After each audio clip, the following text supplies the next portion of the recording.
Hello friends, today we'll discuss something interesting about manipulation of the process address space. Every process requires the space which will be given in the form of region, and there are various operations associated with the region is there, and one by one we'll visit that all operations and we'll see how the address space is manipulated.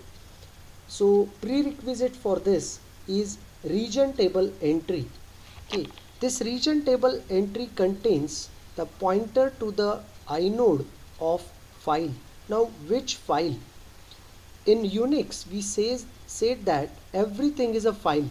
So whatever process we are dealing with, that process is saved somewhere as a file, and we need to visit that location, and contents like text, data and stack should be copied to the regions which is virtual address space, and whatever file is holding that information is supposed to be visited, and that's why we need the pointer that will take us to the inode of the associated file, and that will be kept into region table entry. Next to that, we know that the region type is there, means what type of data it has. For example, whether it is containing the text part of the process, whether it is containing the data part, or whether it is a stack or shared memory area. Based on that, we can perform various operations, and that's why the type of the region is also maintained in region table. Then the size of the region is also mentioned. Then location of the region in physical memory. We know that there is a mapping of logical memory to physical memory, and where that region will be found in physical memory, that will be identified by this information. And it also holds the status of the region.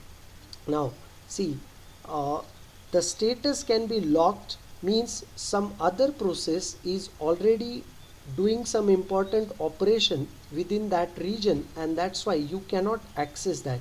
Or in the same way, if you are willing to perform something for into that region, then it is expected that you should lock that region first and then do something.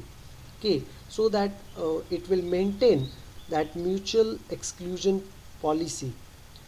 Next to that, in demand, this is nothing but in a queue. If the process is demanding for that region and which is currently locked, so we can maintain that the status is in demand. Being loaded, what is this? We said that there is a file which is containing the text, data or stack regions, and which needs to be copied to the logical address space. Now whenever that copy operation is happening, till that point the status of the region will be maintained as a being loaded, and once that copy operation is finished, then the status becomes valid. So that now if the status is valid, then any process willing to access that region will be allowed to refer it. And finally, there is a reference count which indicates how many processes are currently making use of this region. Are we clear about all the contents? We are going to make use of these contents in various algorithms whenever we are performing any operation.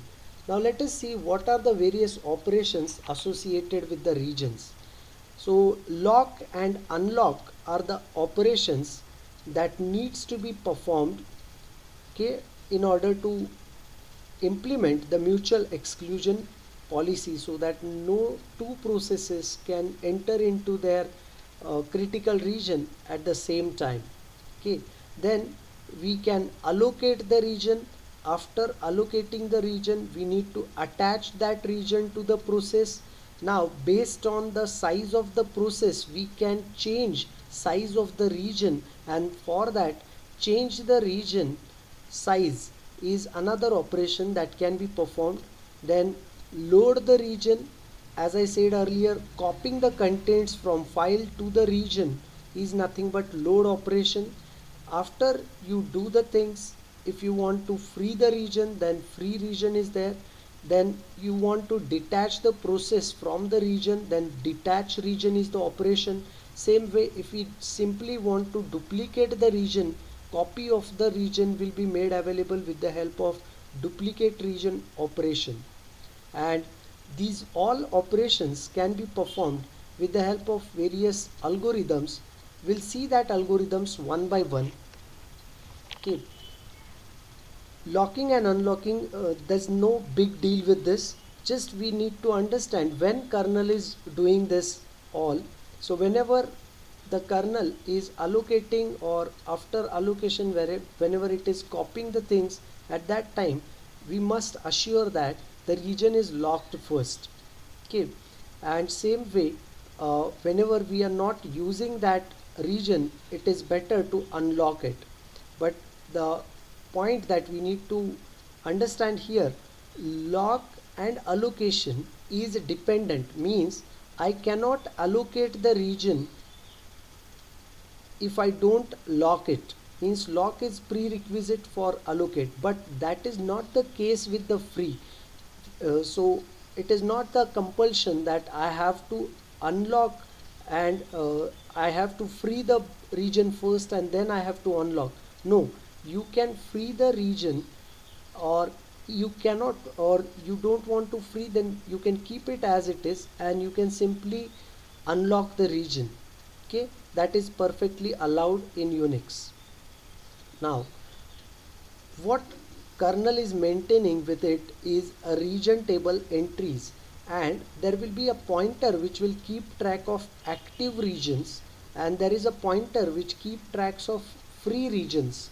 And it is obvious then whenever we want to allocate the region, we have to follow the free list, and the first region from the free list will be taken into account, and that will be allocated first. So when this allocation operation will be performed, so whenever kernel will call find fork operation, fork system call, exec system call, or shared memory related system called shm get.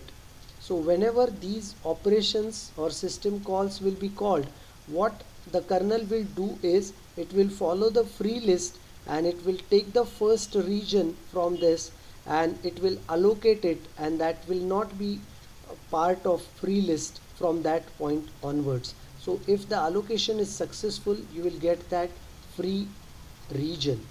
Let's see how it is happening through algorithm. So this is the algorithm to allocate the region called alloc region.